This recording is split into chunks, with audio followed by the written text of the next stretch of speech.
मिजाजी गजल लागत बा। वाह कोनो आशिक अपने मासूका से कहे का कहे बारे आशिक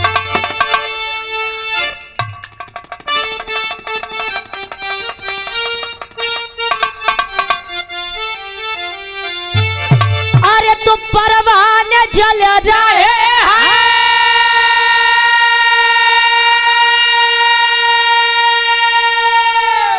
अरे तो परवाने जल रहे हैं तेरे इश्क में तमाम।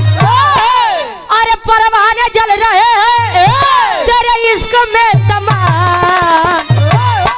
जानम आए होए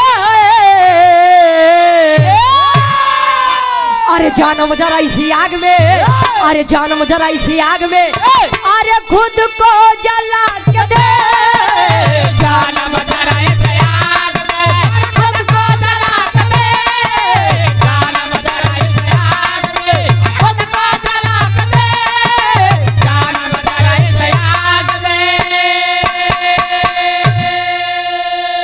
जानम जरा इसी आग में खुद को जला के देख। अभी आज के समय में आशुक मास का चाचा बचाए रहा नहीं तो पता लग लाल कई के जब तो चाचू कहीं बिरहा गावे गए बा की मारी करेगे रहा कि मारी करे गए रहा बनवाई के आइए बचाओ बचाओ के। लेकिन ए वीर चाहे तब के हो वीर चाहे आज के हो बा हमारे देश के वीर ही और उनकी वजह से हम यहाँ लोग ऐसे आराम से जिंदगी व्यतीत होते हैं सुरक्षित हो। तो वीर चाहे तब के हो चाहे आज के हो उनके खातिर एक लाइन का बिजली का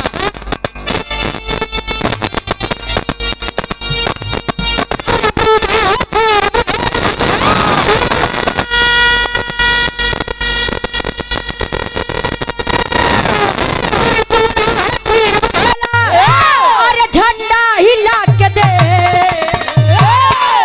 अरे बोला है वीर बघेला अरे झंडा हिला के दे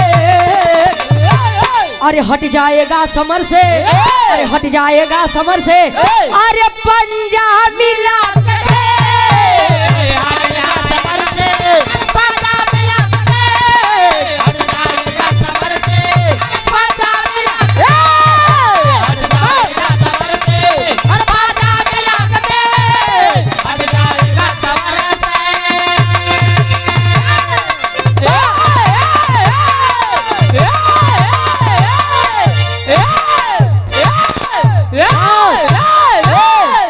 बस हो ए भैया कहे बोला है वीर बघेला झंडा हिला के देख और हट जाएगा समझ से तू पंजा मिला के देख। आप 10 कुकुरन लग के टहरबा बा अब बड़का मर्द बनबा बा मर्द होबा तो सामने से वार करबा पीछे अब पीछे से जवार करत है वो के का कहते बा मौगा आते आप लोग विचार करो कि मर्द है बा ए भैया ई तमाला बीरन खातिर हमरे बिरहा के कहानी के शुरुआत कवि जी जौहरी छंद से लिखते हैं। बा कैसे बा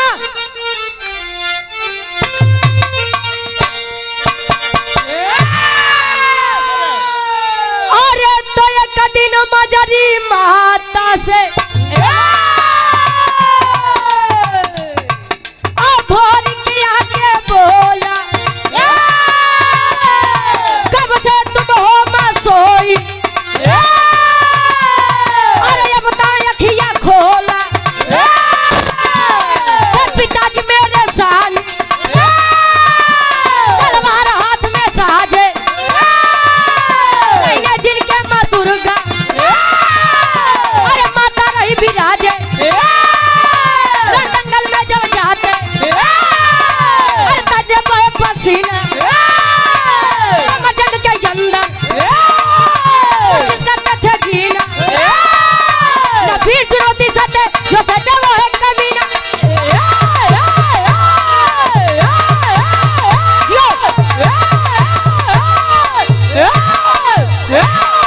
बस है ए भाई लोग बैठ गया हो हमका लाइक देने मत क्या होई भाई ए भैया अरे भाई हेलो हेलो तू लोग ही है रामलाल करवा गुप्ता, रामलाल गुप्ता, प्रधान समोधीपुर। यदि आपके कानों तक हमारी आवाज पहुंच रही, मंच के पास आने का कष्ट करें। रामलाल गुप्ता। ए भैया अच्छा गीता में भी लिखा गया है बा कतो मारे वीर बा कतो मरवाए भी। तो कतो भागे वीर यार। जब तू लोग ही करत बताई देवो करम बाहर जाके खड़ी हो जा। बा ए भैया ई हो वीर रस बा कहानी तनी के समझिया। हाँ। वीर भोरी के एक दिन माई मजरी से जाई के पूछत बा माई, ए माई आखिर माता दुर्गा मुझसे प्रसन्न क्यों नहीं हो रही है? आखिर मेरे पिताजी भी तो उनके बहुत बड़े भक्त थे। कहे बेटा ये बात हमसे कहे इजाई के माई दुर्गा से पूछ। माई दुर्गा के पास से आया और विचार कर लिया, तयाज बिना पूछे जाई बना बैठ गया। माँ बा अय माँ, ओह मेरे पिता वीर लोरी जब भी आपको जरूरत पड़ी अपने जंगे का खून पिला करके आपको संतुष्ट करने का काम किए हैं। ए महतारी हम नहीं के लइका ये भोरी कहीं माई माई दुर्गा प्रकट हुई कहीं बेटा ये भोरी मैं तुझसे किस लिए खुश हूँ मुझे ये तू बता। काहे कहे आज तक मेरे अनन्य भक्त और तेरे पिता वीर लोरी का पिंडदान नहीं हुआ। ये आप लोग कहते हैं कि जब ले पिंडदान नहीं किया जाए तो पुरखा पुरानिया तरन तार नहीं होते। ए भैया हम तो कही थी लड़का लायक मिले नहीं तो मिलवे नहीं करे। लड़का सपूत मिले नहीं तो मिलवे न करे। अब तू पता लगे पूरी जिंदगी इज्जत बनाए बाटा बाबा बुढ़ौती पे तोहार लोग चरण छुअत है और लड़का तोहार यस काम करे। गंगा जमुना सरस्वती ने है। वीर चंद गुप्ता जी सदरेपुर से लड़का के नाना है। कौन लड़का? अरे ओकत हमहू जानते अपने नातिक नाना होबा। बेटवा बबुआ होबत। ए भैया ये हमारे गार्जियन जी के द्वारा 100 रुपए आशीर्वाद के चारे कि हम अपनी कला में कामयाब रहे। आपका कृपा आपके नतियों बनी रहा है हमारे ऊपर बनी रहा है। हमारे नानी के हमारे नमस्ते बोल दिया भाई। ए भैया और आदरणीय आप अपना म्यूजिक प्रयागराज के प्रोपराइटर साहब हमारे महेंद्र यादव दादाजी ये 100 रुपए देकर सम्मान के आशीर्वाद के चाह रही कि हम बच्चे अपनी कला में कामयाब रहे। माई दुर्गा पूछे बतावे आया गड़गौरा माई मजरी से कहे माई ए माई ये मैं क्या सुन रहा हूँ? कहे क्या? कहे आज तक मेरे पिता वीर लोरी का पिंडदान क्यों नहीं हुआ? काई गड़गौरा में कोनो वीर नहीं है का? कहे बेटा वीर तो है लेकिन पिंडदान और तारन तार हमेशा उनका वंश ही करता है।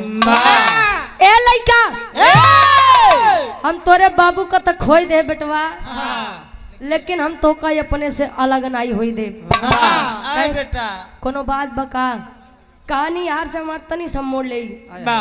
कहे पिपरी के राजा सुरपति पिपरी के राजा सुरपति बेटा जो भी पिंडदान करने आता है उससे युद्ध करना पड़ता है और इस बात का प्रमाण है कि आज तक सुरपति से युद्ध में कोई नहीं जीता है।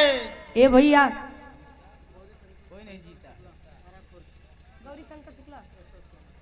गौरी शंकर शुक्ला जी 151 रुपए देकर सम्मान किए आशीर्वाद के चाह रही कि हम बच्चे अपनी कला में कामयाब रहे। गुरु जी के चरणों में पहले की प्रणाम स्वीकार हो। ए भैया माई मजरी जब इतनी बतिया बताए तो भाई 21 वर्षीय बालक भोरी गुस्से में खड़ा हो गया। ए माई तो का अपने पैदाइश पे शक बा का? नहीं रे बेटा कहे तब तो का बाबू के वीरताई के ऊपर शक बा का? नहीं तो कहे सुन हमारी एक बात का कहत बा वीर भोरी एक लाइन गीत लगत बा।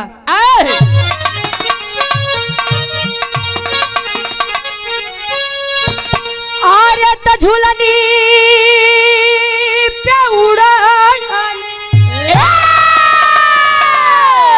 अरे त झूलनी पे उड़ानी आई जहाजिया उड़ा दो हाय जहाजिया उड़ा दा हमार पाई जे बड़ा जहीरा जला दा हमार पाए से बरात है राजा हमार पाए से बरात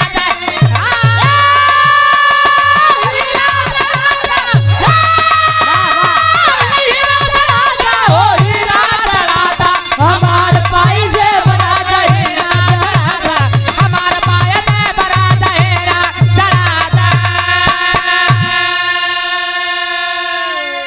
लेकिन वीर भोरी कहत बा बा। अरे त बिरताई के हमरे अरे बिरताई के हमरे हई तिलकिया लगाव हई तिलकिया लगाव हमार माई हमके रण में पठाव हमार पाए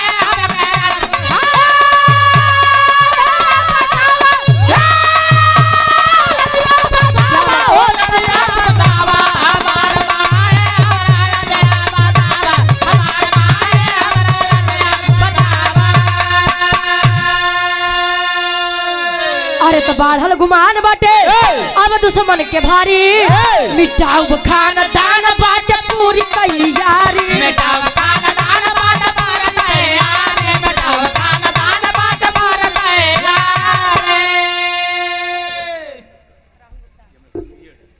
एमएससी बीएड है हमारे धर्म के बड़े भैया राहुल गुप्ता जी आई हमारे डॉक्टर चाचा के लड़का है शर्म के कारण ये नहीं आए आदरणीय हमारे बड़े भैया जी के द्वारा 101 रुपए आशीर्वाद के चाह रही अम्माई भगवती के कृपा आप पर बनी रहे प्रगति के मोड़ पर परस्पर आप आगे बढ़ते रहे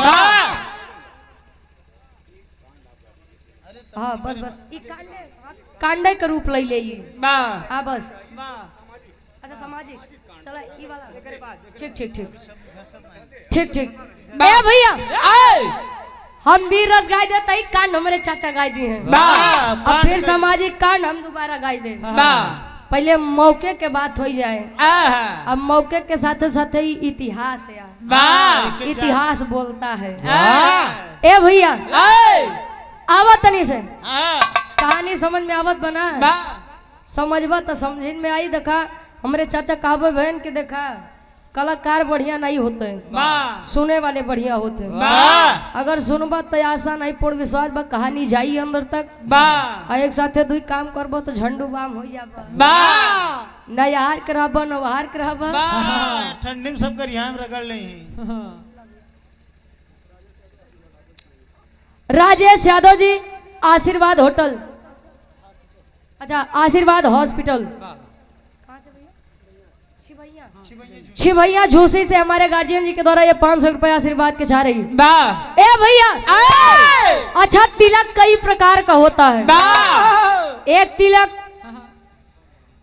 हर कोई रोज पूजा पाठ करने के बाद लगा लेता है इसे हमारे गुरुजी की लगाई ले एक तिलक विजय तिलक कोई भी किसी भी क्षेत्र में जाता है तो वह सोचता है कि विजय का तिलक सदैव मेरे मत्थे पर लगे और एक तिलक शादी ब्याह के पहले चढ़त है बर्बादी की शुरुआत वाला पार भवा डेरवा बता दूसरे का अच्छा है भैया आशीर्वाद लेके माई मजरी से वीर अभोरी काया कहा काशी बनारस के धरती पर वह काशी बनारस जवन आप लोग बतावत है कि भगवान भोलेनाथ के त्रिशूल पर टिकी हुई है काशी के धरती पर आया काशी के घाट के किनारे एक पंडित है भोरहरिया के बेला बा पंडा जी के पास जाई के वीर अभोरी एक बात कहत बा कौन बात है गुरुजी यार से गीत तनी बदलत बा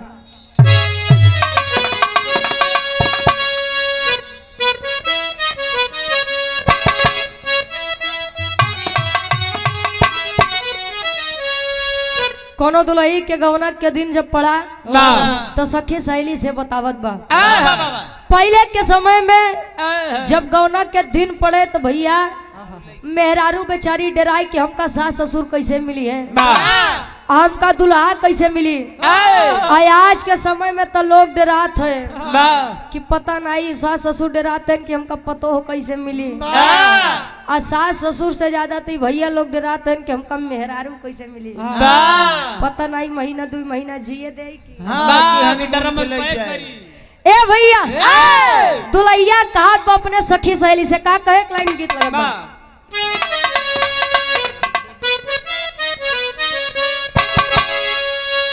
और जब से गवनवा के दिनवा धराई,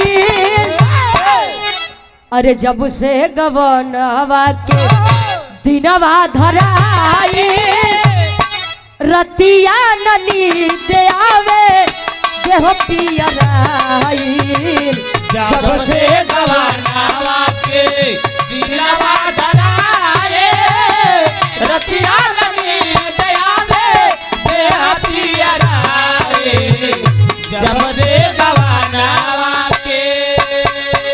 कवि जी लिखता है करे पिंडदान भोरी बनारस में आया, शशिधर पंडा से बात लड़ाया। पर पिंडदान भोरे बनारस में आया, शशिधर पंडा से बात लड़ाया। पर पिंडदान भोरे। यही है दुनिया साहब। आया वीर अभोरी को देखकर उस पंडे का नाम शशिधर पंडा बताया गया। शशिधर पंडा आया वीर अभोरी को देखा तो पूछ रहा है बेटा बेटा इतनी सुबह सुबह कहाँ? कहे बाबा मैं गढ़ गौरा से आया हूँ, मेरे पिता का नाम वीर लोरी। वीर लोरी का नाम जब वह शशिधर पंडा सुना था एक बार बड़ी तारीफ करे। वाह बेटा वाह, वाह बेटा वाह। अरे तू तो उनकर लइका जेकरे सामने आज तक अच्छे अच्छे वीर नहीं टिक पाए। का बात बा? वीर अभोरी कहे बाबा मेरे पिता वीर लोरी कभी संसार में नहीं रहे। कहे हो ये तो बड़ी दुख की बात है बेटा। तब कोई खास कारण? कहे हाँ मैं अपने पिताजी का पिंडदान करने के लिए यहाँ पर आया हूँ। इतनी बतिया जब सुना शशिधर पंडा पीछे हो गया। ए लइका ए बबुआ बच्चा अब तो तू चाही लोरी के लइका हुआ चाहे राजेंद्र के अचाही के हो घोर के। सुबह का पहला पिंडदान बेटा मैं नहीं करा सकता। क्यों? कहे बेजाई दे तुहार खेले खाई के उम्र में बेटा। निकल जाओ। कहे नहीं नहीं मुझे बताइए क्या बात है। तब शशिधर पंडा एक बात बतावे। क्या बतावे?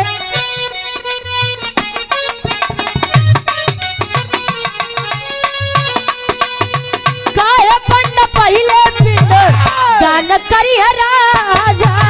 काहे पंडा पहले पिंड दान करी है राजा। काहे पंडा पहले पिंड दान करी है राजा। जबरदस्ती करबा बच्चा रण में मारा जाबा। जबरदस्ती करबा बच्चा रण में मारा जा। जबरदस्ती करबा बच्चा रण में मारा जा। जबरदस्ती करबा बच्चा रण में मारा जाबा। सुन के खबरी भोरी गन में गुस्साया आया। शशिधर पंडा से बात लड़ाया। कहानी पर विचार करिए। अब आज जब शशिधर पंडा इतनी बतिया सुने कहे बेटा अगर उस सुरपति जानी जाई पिपरी के राजा ए बबुआ न तोहे जिए दी न हमें जिए दे। यह से बेटा तू अबे जाके के खेल खा। अब बेटा हमारे घरे हमारा लड़किया बच्चा है हम उनकर एक लौता सहारा ही मत छीन बेटा। ए भैया इतनी बात जब सुना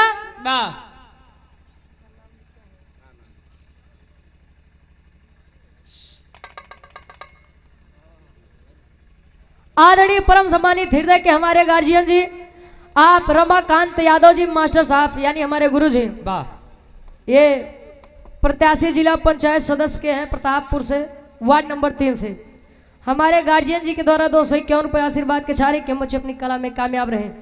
ए भैया निकाल के तलवार वीर अभोरी गर्दन पर रख दिया।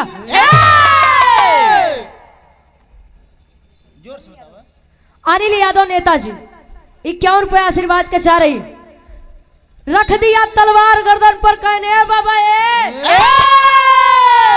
बाबा हाँ ए दादा रण से भागना हाँ ये मेरे खून में नहीं है। हाँ या तो ये मारब हाँ या तो मरब लेकिन बिना पिंडदान करवाए हम जाब ना कहे। अभी बतावा तू पिंडदान करवोबा कि नहीं करवोबा? वाह। करवोबा कि नहीं करवोबा? बोला दादा करवाऊबा कि न करवाऊबा? ए भैया शशिधर पंडा बेचारा खड़ा रहे, धीरे धीरे लगा बैठे, कहे पिंडदान नहीं करवाऊ तो ई मार दे, पिंडदान करवाई दे तो ऊ मार दे। ऊ के मतलब पिपरी के राजा सुरपतिया के बात होत बा। कहे हे राम आगे कुआं पीछे खाई, ए राम कौनी ओरिया जाई। खैर जौन सामने पड़ा बा पहले ओका देखा, बैठ बेटा बैठ। पिंडदान करवा दिया। अब पिंडदान देखा वीर लोरी के होइया भी कहानी यारे छोड़ दा। शशिधर पंडा वीर भोरी के आपस में विचार करत है। तब ले ई बतिया के पता पिपरी के राजा सुरपति के जब पता लगत बा कवन है इतना दिन के हमार बना बनाया कानून आई के माटी में मिलावत बा। ए भैया नगर में डंका पिटवा दो, फौज को तैयार करो, हमें युद्ध के लिए जाना है। सुरपति हजारों की पलटन लिए घोड़े पर सवार आया ही काशी बनारस के धरती पर। जब ये आया शशिधर पंडा देखे तो बेचारा लगा हीला कहे जा सारे ते तो जाबे करबे, हम कल के जाबे। लगा शशिधर पंडा पीछे भागे तो कुर्ता पकड़ के ही चले। बैठ ए बाबा बैठा, जबले वीर भोरी के जान में जान बत तबले तोहे कुछ ना होई दे। बैठिए कहाँ जाते आ तबले होत का कवि जी तेरी के भाव में लिखत है। विरहा एकदम हमार समापन में बा।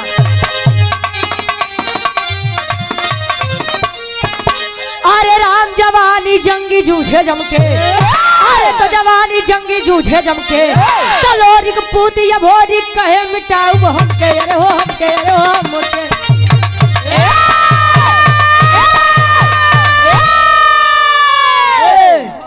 लोरिक पूत भोरी कहे मिटाऊ हमके, जवानी जंगी जूझे जमके।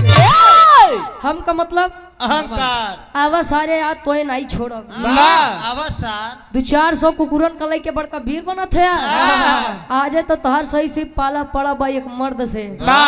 आवा ध्यान देंगे ये भैया, एक तरफ हजारों की फौज लिए सुरपति पिपरी का राजा खड़ा है और एक तरफ गढ़गौरा के वीर लोरी के लड़का अभोरिक 21 वर्षीय बालक खड़ा है। अकरथ का हमरे बिरहा के आखिरी गीत लगत बा।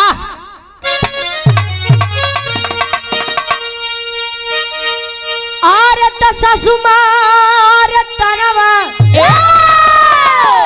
आरे ससुमार तनवा, आई न नदिया मार तनवा, तनवा हाय हो मारना, कि तनवा हाय हो मारना, हमारे भैया के सरवा रे तनवा, आई हो मारे ना हमारे भाई आगरा तनवा, हाय हमारे भाई आगरा तनवा, हाय हमारना।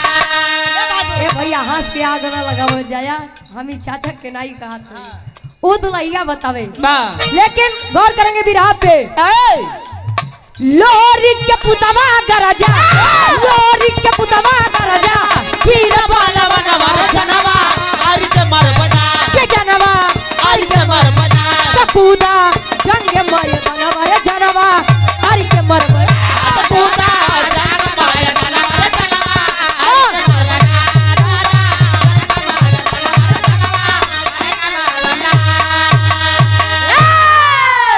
ए भैया जौने शायद जौने समय वीर भोरी तेगा तलवार भाजे तो सैकड़ा वीर ऐसने धराशायी हो जाए।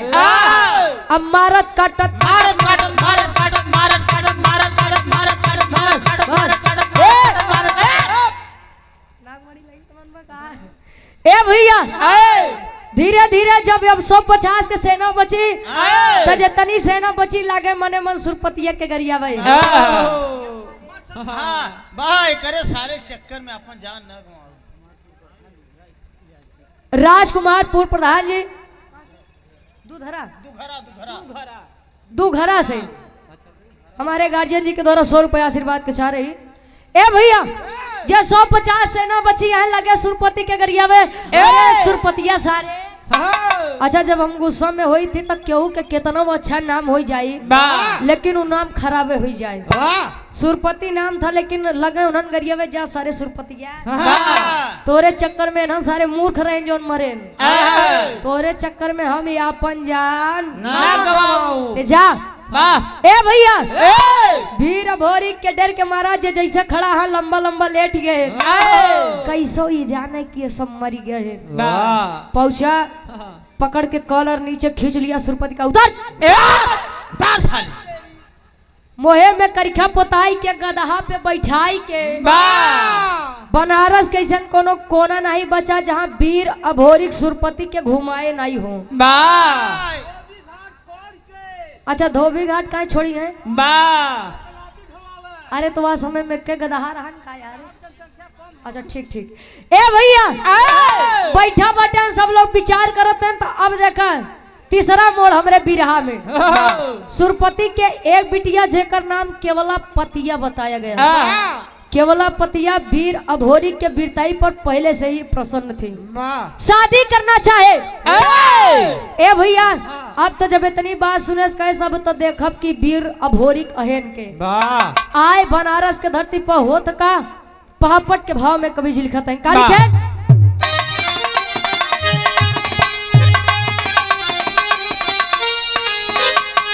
अरे आई केवला पतिया बन हसीना जीना मुश्किल बा। अरे तो आई केवला पतिया बन हसीना जीना मुश्किल बा। तब बाप का इज्जत भोरी का है छीना जीना मुश्किल बा। बाप का इज्जत भोरी का है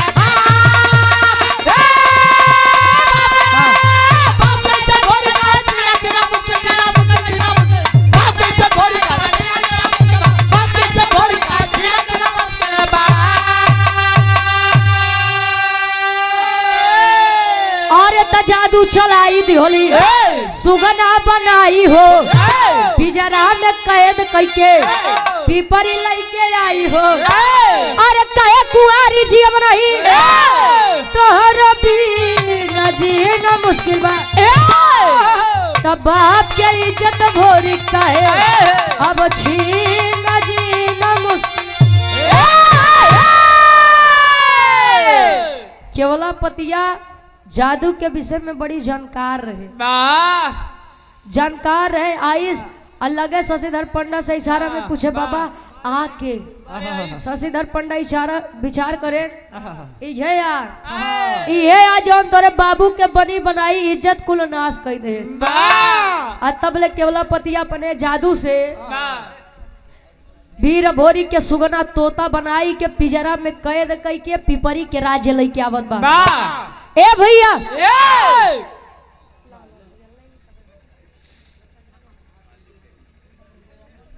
और हमारे धर्म के बड़े भैया जो कि परिचय के मोहताज नहीं है आदरणीय आप कृष्णा यादव जी बरेंद्र से सुंदर माला और 100 रुपए देकर सम्मान के आशीर्वाद के चाह रही ले भैया।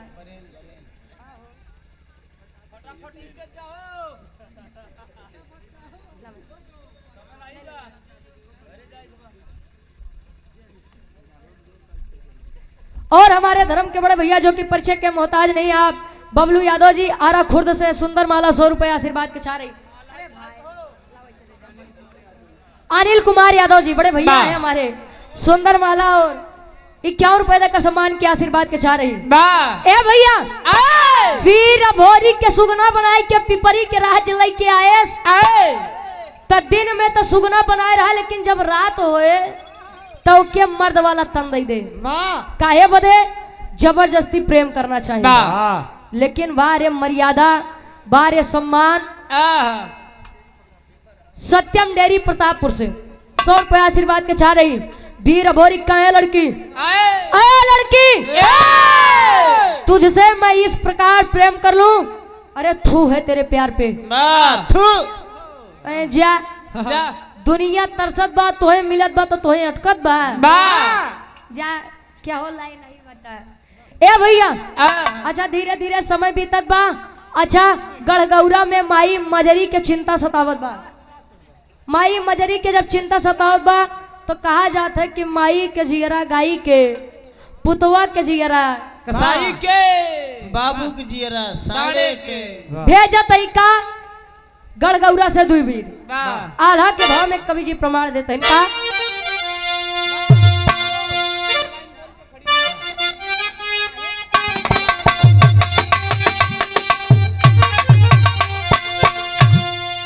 अरे तड़पेली मजरी महता गौरा के नगरिया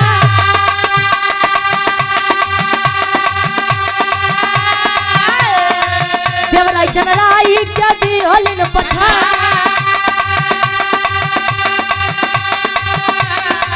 धीरे धीरे आई गईले काशी के धरतिया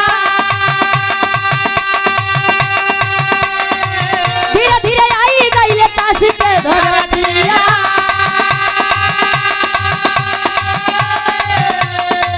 शशिधर पंडा हो गईलन बेटा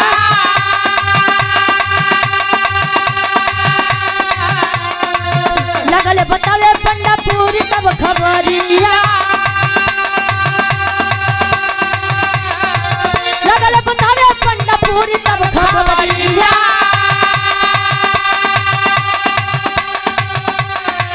क्यों पके सुगना देह सब भोरी के बना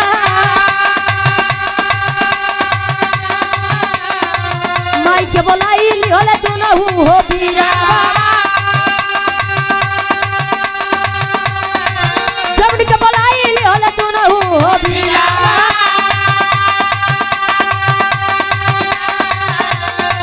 झूमी झूमी जोगी बन के भजन रहेगा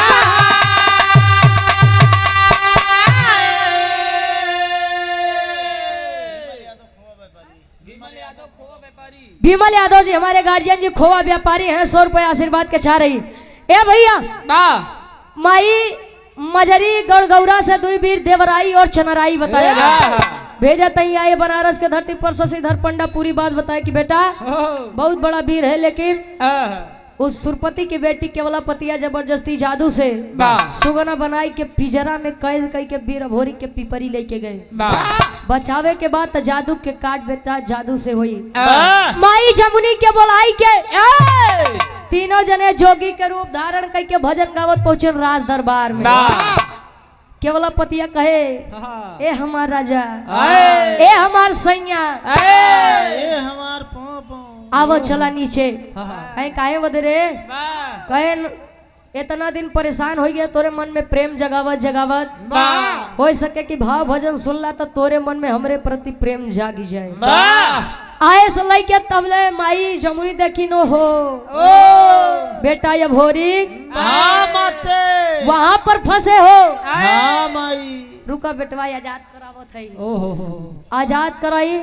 अब केवलापतिया कुछ समझ पावते भैया ऐसी पहले माई जमुनी अपने जादू से केवलापतिया के गदही के रूप दे दे। गदही के रूप पाई के केवलापतिया अपने पिताजी के बगलिया खड़ी बा मुड़ी नीचे के शर्म से और तबले सुरपति एक बात कहा था आखिरी भाव खड़ी के भाव में कवि जी लिखा था इनका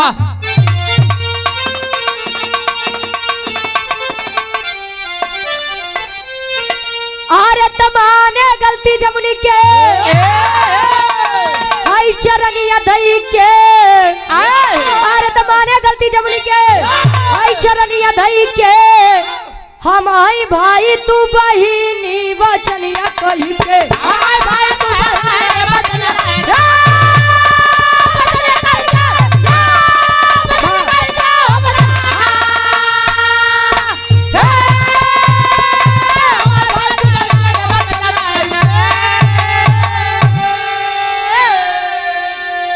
जा करके गलती मानत बा सुरपति अमाई जमुनी कहीं बेटा एक के छोड़ दा वीर भोरी कैन माई एक के शर्त पे छोड़ब कवन शर्त ए माई एकर बिटिया केवलापतिया हमसे बड़ा प्रेम करत है हमार शादी कैदा ऐसी करवाई दे हम वचन देते ही कि एक छोड़ दे सुरपति का बेटा शादी तो करवाई दे, लेकिन या तो तू गदहा बन जा या तो एक लड़की वाला तन दिया बा। अब दोनों जने मेल थोड़ी को हो ही पाई। कहीं ठीक ठीक माई जमुनी अपने आशीर्वाद से ठीक करत है होत का। अरे केवला पतिया भोरी के हो गईली हो शादी हो, त शिव भोरी पैदा भइले पिपरी मिली आजादी हो।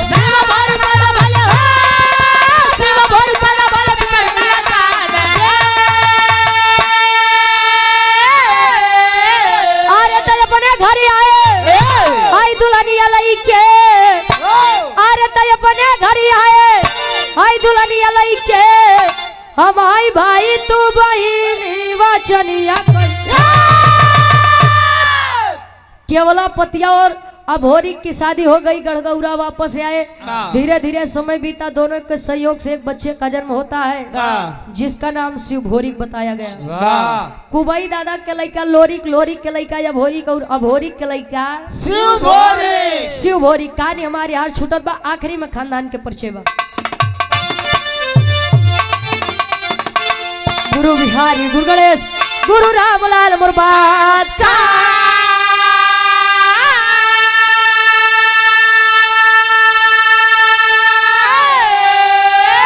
अरे स्वर्ग विराजे कभी चंद्रिका, बच्चन का विजय पताका।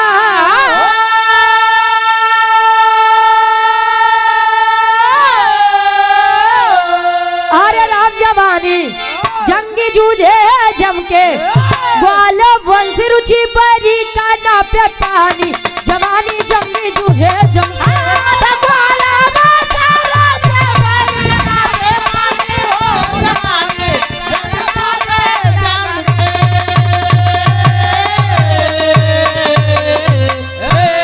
गाय बजावे कहा सुने में कोनो भी गलती कसूर भाव है, आप लोग अपन लड़के बच्चे समझ के माफ किया। चाचा जी के नंबर पर